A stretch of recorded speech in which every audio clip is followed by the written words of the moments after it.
I 29M found out my pre-med sister who took over my master bedroom actually dropped out of college and scammed our family out of $115,000 for fake medical school. Hi everyone. Today's story will blow your mind, but really quick, if you enjoy this content, hit that subscribe button. Channel's been a bit quiet lately, and your support keeps it all going. Let's jump in. Original post. I, 29M, never thought I'd be writing one of these posts, but here we are. I need some perspective because my family is making me feel like I'm being unreasonable, and I'm starting to question my own sanity. I've been living in my own house for the past 4 years. Yes, my house. I saved up for the down payment, my name is on the mortgage, and I make all the payments. It's a modest 3-bedroom home in the suburbs, nothing fancy, but it's mine and I'm proud of it. 6 months ago, my mother Linda, 51F, called me with a small favor. My younger sister Ashley, 22F, was struggling with her junior year of college. She was living in a cramped dorm with a difficult roommate, and Mom thought she needed a stable environment to focus on her studies. Could Ashley stay with me for a few weeks until she found better accommodations? I love my sister, and of course I said yes. I set her up in one of the guest bedrooms. It's a nice room, fully furnished, with its own bathroom across the hall. Ashley seemed grateful at first, and I was happy to help. But then the requests started. First, it was small things. Ashley needed a bigger desk for her studies. The lighting in the guest room wasn't quite right. The street noise from that side of the house was distracting. Each complaint came through Mom, never directly from Ashley. 2 months ago, Mom sat me down for a serious conversation. Ashley was still struggling academically, she's pre-med, which is admittedly challenging, and Mom had a solution. Ashley needed the master bedroom. It's quieter, Mom explained. It has the ensuite bathroom, so she won't be disturbed. The walk-in closet would give her space to organize all her study materials. And the sitting area would be perfect for her study groups. I laughed, thinking she was joking. She wasn't. It's just temporary, Mom insisted. Just until she graduates. You're a successful adult, James. You can handle sleeping in the guest room for a while. Ashley's future is at stake here. I said no. Firmly. It's my house, my bedroom, and I'm not giving it up. Mom left that day visibly upset, and I thought that was the end of it. I was wrong. The guilt-tripping campaign began immediately. Mom would call to tell me how stressed Ashley was. How she was crying over her grades. How she felt unsupported by her own family. My Aunt Patricia started texting me articles about supporting family through education. Even my cousin Michael, who I barely talked to, suddenly had opinions about how real men make sacrifices for family. Ashley herself remained oddly silent through all of this. Whenever I tried to talk to her directly about her needs or how I could help in other ways, she would just shrug and say she was fine, but Mom would later call to say Ashley was too overwhelmed to advocate for herself. Last week, I came home from a business trip to find my bedroom door locked. Ashley had moved herself in while I was gone. My clothes were in garbage bags in the guest room. My personal items were boxed up and stacked in the corner. She'd even changed the locks on the master bedroom door. I was furious. I demanded she move out immediately. Ashley started crying, Mom showed up within an hour, how convenient, and suddenly I was the villain terrorizing a stressed college student. It's already done, Mom said. Don't make her move everything again. That's just cruel. She has midterms coming up. I told them both they had 48 hours to restore my bedroom or I would start eviction proceedings. Mom called me heartless. Ashley ran to the bathroom crying, the master bathroom, my bathroom. They left eventually, but not before Mom told me I was choosing property over people and that my father would be ashamed of who I've become. It's been 3 days. Ashley is still in my bedroom. She's added a padlock to the door. Mom has rallied more family members to text me about how selfish I am. My phone is blowing up with messages about supporting family and temporary sacrifices and how successful people don't need material things to be happy. I've contacted a lawyer. I have the eviction papers ready. But am I really about to evict my own sister? Am I the asshole here? Should I just suck it up for another 1.5 years until she graduates? I need outside perspective because my entire family is making me feel like a monster for wanting to sleep in my own bedroom, in my own house, that I pay for. Update 1, 2 weeks later. Well, this exploded more than I expected. Thank you to everyone who responded to my original post. Your comments gave me the confidence to stand firm, and boy, do I have an update for you. First, to answer some common questions from my original post. Yes, I did give Ashley written notice before her stay began that it was temporary. No, she doesn't pay rent or contribute to utilities. Yes, I've been paying for her groceries too. And yes, the padlock she installed was actually a smart lock that she programmed herself. So here's what happened. After reading your responses, I decided to go through with the eviction. I served Ashley with a formal 30-day notice to vacate. I also installed security cameras in the common areas of my house, completely legal in my state, because I had a feeling things were about to escalate. I was right. The day after serving the notice, I came home to find my master bedroom door wide open and 4 strangers in my room. Ashley had invited her study group over. They had completely rearranged my furniture. My California king bed was pushed against the wall to make room for a massive whiteboard she'd installed. My 65-inch TV was disconnected and sitting on the floor to make room for medical diagrams and charts. But here's the kicker, they were eating takeout on my bed. Without plates. Just directly on my $3,000 mattress. I told everyone to get out immediately. Ashley tried to argue that she had tenant rights and could have guests. I pointed out that even if she had tenant rights, spoiler, she doesn't, as she's a guest with no lease and pays no rent, she has no right to destroy my property. One of her study friends, Kevin, tried to get in my face about interrupting their important work. I simply pointed to the security camera and asked if he really wanted to be recorded assaulting a homeowner in his own house. They all left pretty quickly after that. But Ashley didn't just rearrange my room. Oh no. She had decorated to make it more conducive to studying.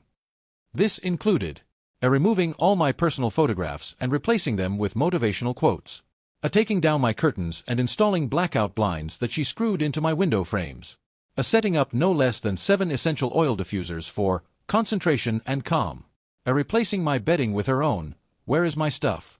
Still haven't found it, installing those LED strip lights all around the ceiling.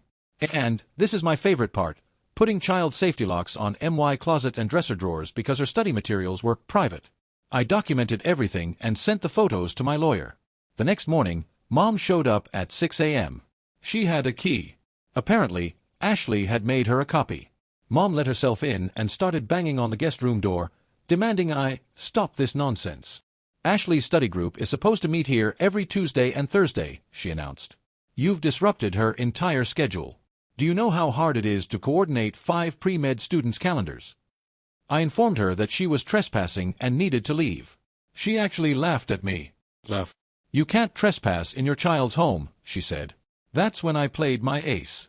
I'd been recording our conversation, single-party consent state, and I asked her to repeat the part about having a key made without my permission.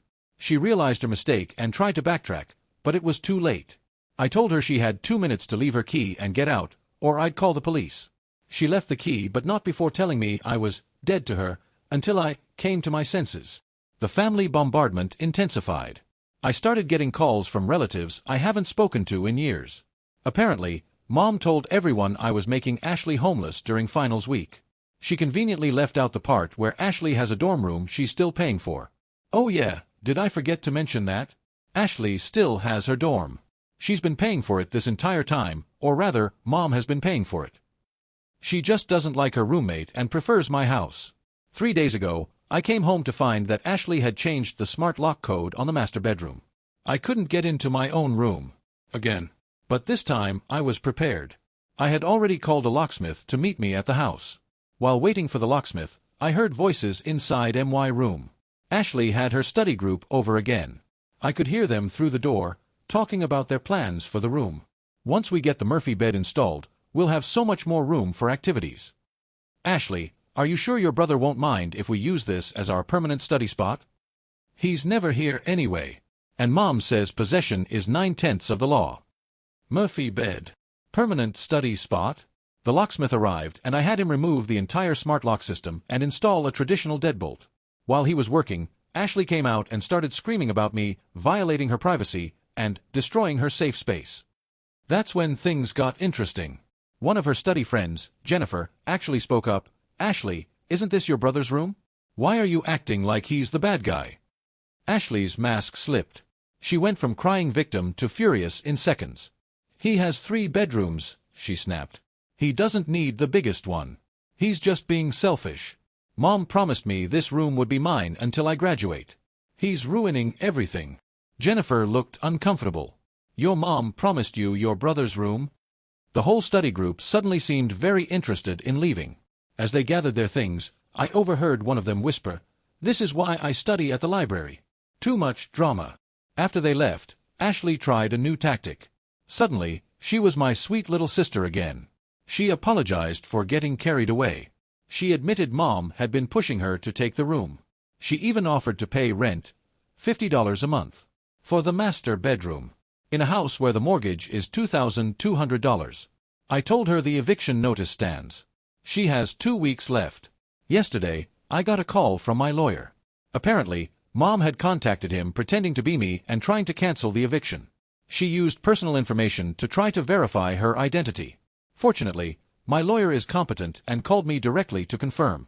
This morning, I woke up to 47 text messages. Mom had created a family group chat called Save Ashley's Future. The messages ranged from disappointed to outright hostile. My favorite was from my Uncle Robert. "I never took you for the kind of man who would prioritize material possessions over family. Your sister is trying to become a doctor. You're destroying her dreams over a bedroom." I responded with one message: "Anyone who continues to harass me about my house will be blocked. Ashley has 14 days to vacate." This is not up for discussion. Half the chat immediately left. The other half doubled down. I blocked them all. I'm done being the family doormat. I'm done subsidizing Ashley's education with my home. I'm done being manipulated by Mom. We'll update again after the eviction deadline. Considering the escalation, I'm guessing there will be more to tell. Update 2, 1 month later. I know you've all been waiting for this update, and oh boy, do I have a story for you. Buckle up, because this is a wild ride. First, let me address the eviction deadline. The 30 days came and went, and surprise, surprise, Ashley didn't move out. In fact, she doubled down. The morning of the deadline, I woke up to find a printed notice taped to the guest bedroom door where I'd been sleeping. It was a formal complaint about landlord harassment, filed with some made-up tenant organization. Ashley had apparently decided she was now a legal expert and was claiming I had violated her rights by entering her room without 24-hour notice, changing the locks without informing her, threatening eviction without just cause, creating a hostile living environment. I actually laughed. My lawyer had a good chuckle too when I sent him the photo. But wait, it gets better. I came home from work that day to find a moving truck in my driveway. Finally, I thought, she's actually leaving. Nope. She was moving more stuff in. Apparently, she'd cleared out her dorm room entirely and was fully relocating to my house. I immediately called the police. When they arrived, Ashley put on the performance of her life. Tears, hyperventilating, the works. She showed them a fake lease that she had created, complete with a forged signature. She claimed I was trying to illegally evict her and that she'd been paying rent for months. Fortunately, I had all my documentation ready. The original text messages showing she was a temporary guest. Bank statements showing no rent payments. The security footage of her admitting her mom promised her the room. The eviction notice properly served 30 days prior. The officers quickly realized what was happening. They informed Ashley that she needed to leave immediately or she would be arrested for trespassing. She tried to argue, but one officer cut her off. "Ma'am, you just showed us a forged document. Would you like to add that to your charges?" She left. But not before Mom showed up. Mom arrived just as Ashley was being escorted out. The look on her face was something I'll never forget, pure rage mixed with disbelief. She actually tried to block the police car and had to be warned about obstruction. Then she turned on me. In front of the officers, neighbors, and anyone within earshot, she screamed that I was a pathetic excuse for a son, and that I valued square footage over family. She said my father, who passed away 10 years ago, would be spinning in his grave at what I'd become. I remained calm and asked the officers to please ensure she left my property as well. As they escorted her to her car, she yelled, "This isn't over." She was right. The next few days were relatively quiet. Too quiet. I knew they were planning something. I installed more security cameras and changed all my locks again, just to be safe. I even had a security system installed. Then, 5 days after the eviction, I got a call from my mortgage company. Someone had called claiming to be me and tried to add Ashley as an authorized user on my account. Fortunately, they failed the security questions, but it was concerning. The next day, I got a letter from the HOA. Someone had filed multiple complaints about me. Noise violations, when unauthorized tenants, ironic. Property maintenance issues, My lawn is immaculate. Running a business from home, I work in IT and occasionally work from home, which is allowed. I contacted the HOA president, who I've known for years. He told me off the record that my mom had called repeatedly, claiming to be a concerned neighbor and reporting violations. He'd figured out it was her when she slipped up and referred to me as my son during one call. But the real circus was just beginning. Last week, I came home to find flyers in all my neighbors' mailboxes. They were Save Ashley's Dream flyers with a picture of Ashley in scrubs, she's never worked in a hospital, and a sob story about how she was one semester away from medical school, but her cruel brother had made her homeless. It included my full name and address, a claim that I was hoarding housing while my sister suffered, a request for neighbors to stand with Ashley and pressure me to do the right thing, Mom's phone number for more information or to offer support. My neighbors were confused. Several came to ask me what was going on. Mrs. Patterson from next door was particularly amused. That girl moved in with 7 suitcases and drives a Mercedes, she said. Doesn't look homeless to me. I was frustrated but figured this would blow over. Then Ashley escalated to social media. She created a TikTok video series called Homeless Pre-Med Student. The first video showed her crying in her car, her 2022 Mercedes, talking about how her brother kicked her out for no reason and how she was sleeping in her car while trying to study for the MCAT. The video went semi-viral. 50K views in 2 days. The comments were split between people calling her brave and others pointing out the luxury car and her designer clothes. Then someone found my LinkedIn, and my Facebook, and my Instagram, which I barely use. Suddenly, I was getting messages from strangers calling me heartless. Someone even contacted my employer, claiming I was abusing a family member and suggesting they investigate my character. Fortunately, my boss knows me well and laughed it off. But I'd had enough. I hired a second lawyer, one specializing in defamation and harassment. We sent cease and desist letters to both Ashley and Mom. We also reported the TikTok videos for false information and harassment. But here's where it gets really interesting. One of my co-workers, Jennifer, different Jennifer, saw the TikTok and recognized Ashley. Turns out, Jennifer's daughter goes to the same college. She did some digging and discovered 1. Ashley isn't actually pre-med. She's a general biology major. 2. She's not one semester from medical school. She's a junior with a 2.7 GPA. 3. She's never taken the MCAT. 4. The study group she kept mentioning? It's a social club that occasionally studies together. Jennifer's daughter also revealed that Ashley had been bragging about living in a mansion. My 1,800 square foot house is hardly a mansion, and how her brother was totally wrapped around her finger and would give her anything she wanted eventually. I compiled all this information and gave it to my lawyers. 2 days ago, Ashley posted another video. This time, she was studying at the library, she was clearly at a Starbucks, and talking about how she might have to drop out of school because of the trauma I've caused. But she made a crucial mistake. In the background of the video, you could clearly see her laptop screen. She was browsing apartment listings in Hawaii. Specifically, luxury condos near the University of Hawaii's medical school. The comments turned on her fast.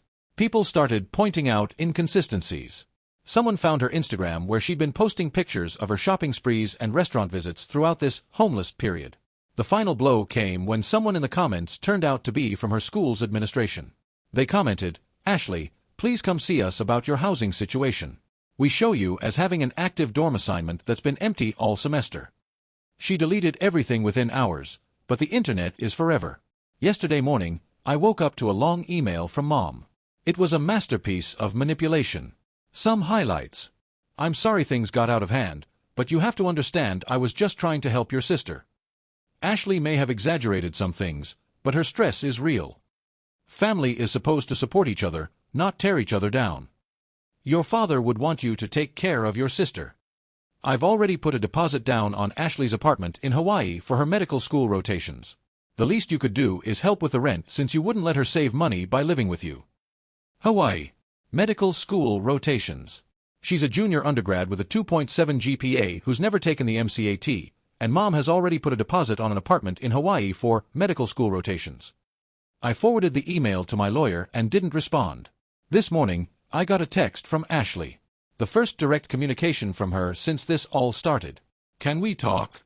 I know things got crazy, but I really do need help. Mom has been pressuring me and I didn't know how to say no to her. I never wanted it to go this far. P.S. Sorry about the TikTok thing. I haven't responded yet. Part of me wants to hear her out, but the bigger part of me is done.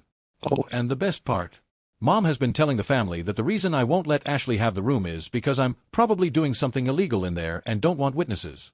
Because apparently, the only reason someone would want to sleep in their own bedroom is criminal activity.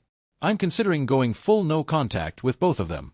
The stress, the harassment, the lies, it's too much. I just wanted to sleep in my own bed, in my own house. How did it come to this? I'll update again if anything significant happens, but honestly, I'm hoping this is the end of it. Final update, 4 months later. Hey everyone. I know it's been a while since my last update, and I've gotten a lot of messages asking what happened. I wanted to wait until everything was truly resolved before posting again. Grab a snack, this is going to be long. So when I left off, I was considering going no contact with my mom and sister.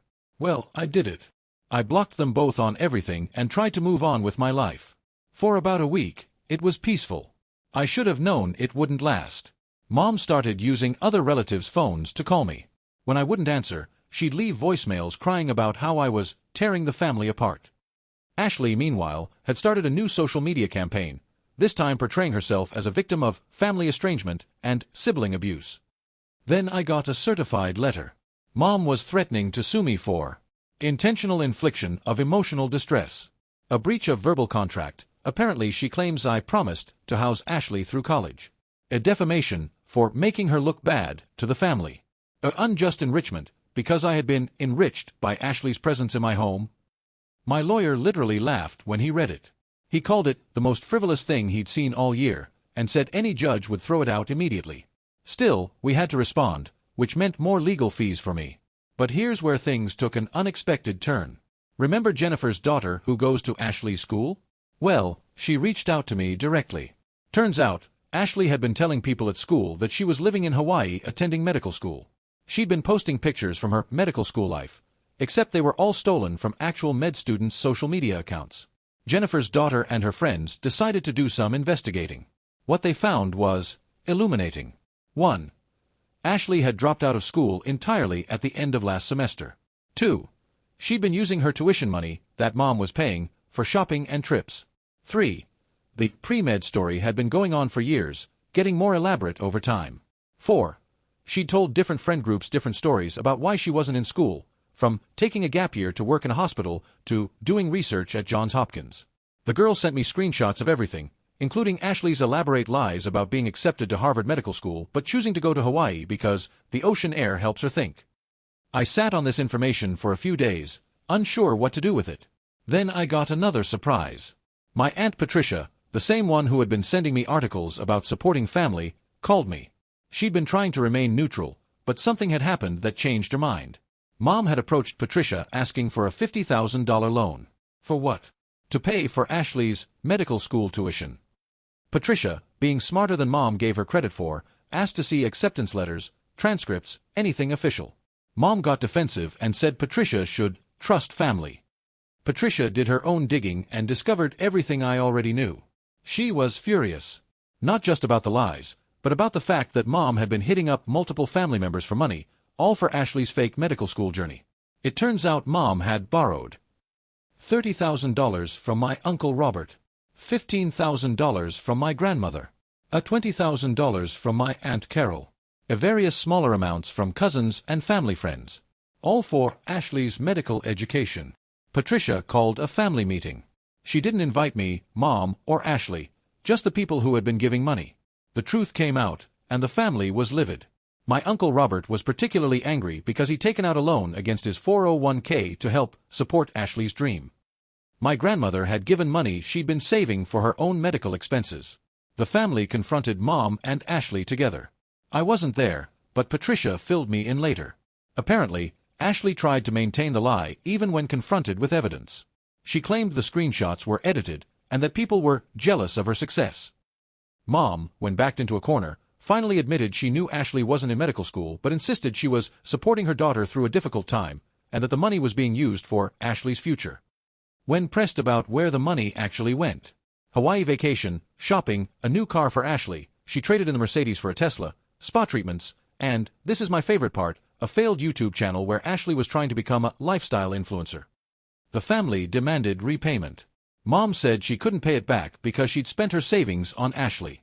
Ashley said she couldn't pay it back because she was building her brand and would pay everyone back when she was successful. My grandmother, who's 82 years old and the sweetest person you'll ever meet, apparently stood up and called them both disgraceful con artists before leaving. Go Grandma! The fallout was immediate. Uncle Robert is pursuing legal action to get his money back. The entire family has cut off Mom and Ashley. And my cousin Michael, who had called me about making sacrifices for family, personally apologized to me. Patricia has been documenting everything in case more legal action is needed. But wait, there's more. 3 weeks ago, I got a call from an unknown number. It was Ashley, calling from a friend's phone. She was crying and begging me to help her. Mom had kicked her out. Yes, you read that right. Mom kicked Ashley out. Apparently, once the family money dried up and everyone knew the truth, Mom couldn't afford to keep funding Ashley's lifestyle. They got into a huge fight when Mom suggested Ashley get a job. Ashley said some things about Mom ruining her life and being a terrible mother, and Mom had enough. Ashley was calling me because she had nowhere else to go. All her friends had distanced themselves after the TikTok drama. The family won't speak to her. She'd burned every bridge she had. Please, she sobbed. I know I messed up. I know I was awful to you. But you're my brother. You're successful. You have that big house. Can't I just stay for a few days while I figure things out? I said no. Firmly. Without hesitation. She lost it. Started screaming about how I was ruining her life, how this was all my fault, how if I'd just given her the bedroom none of this would have happened.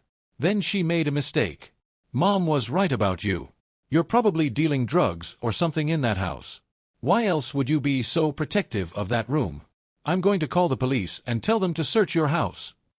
I laughed and told her to go ahead. Then I hung up and blocked that number too. She did call the police. They came to my house, apologized for the inconvenience, and explained someone had made an anonymous tip about drug activity. I invited them in, showed them around, including my perfectly normal master bedroom, and they left within 10 minutes. I filed a report for false police reporting. Ashley was arrested 2 days later. Mom called me from the jail, begging me to bail Ashley out. I declined and hung up. Ashley ended up spending 3 days in jail before one of her influencer friends bailed her out. Last I heard, Ashley was couch surfing and still trying to make it as an influencer. Her follower count has plummeted after multiple people exposed her lies. She's posted a few apology videos that are really just her blame shifting and playing victim. Mom has been eerily quiet. Patricia told me she's been working at a grocery store to try to pay back some of the money she owes the family. She's told a few relatives that I'm dead to her, which honestly feels like a gift at this point. As for me, I'm doing great. I've been sleeping in MY master bedroom, in MY house, in complete peace. I've reconnected with the family members who apologized, and we've actually grown closer through this ordeal. I've also started dating someone new, Jennifer from work, actually. She's been incredibly supportive through all of this and jokes that she's grateful for the crazy family test happening early in our relationship. She's met some of my family, the sane ones, and they love her. Oh, and the best update.